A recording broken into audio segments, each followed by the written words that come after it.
In this video, I'm going to show you how to create a table of contents in Google Docs. Let's launch the Google Chrome web browser. In the top right corner, click on the grid icon. In the drop-down menu, click on Docs. Let's open a document from here. This is the document that I have taken as an example. Before creating a table of contents, you need to make space for the table. Go to the beginning of the paragraphs. In the menu bar, click on Insert, then Break. In the pop-up, click on Page Break. Now, an empty page is between the main text and the cover page. Now you need to add formatting to the titles and chapters. Select a title and go to Format. In the drop-down, click on Paragraph Styles. Now select Heading 1 and click on Apply Heading 1. Select the chapter title and go to the heading menu. For the chapter titles, take the Heading 2 format. Make the main titles Heading 1 and the chapter titles Heading 2 by following the steps.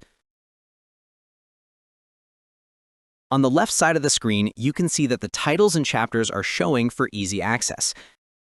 Heading 1 will be entered as a top-level directory, and Heading 2 will be entered inside Heading 1 as subheadings.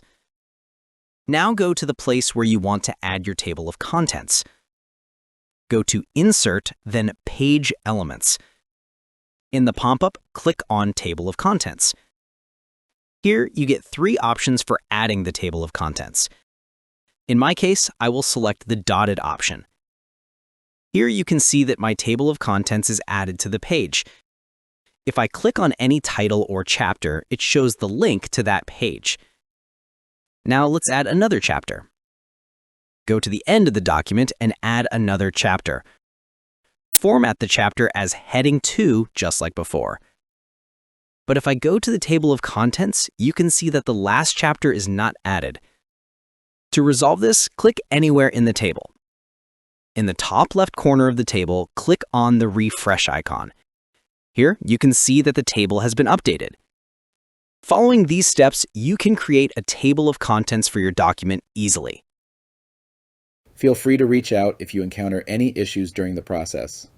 If this video helps you out, please leave a like and subscribe.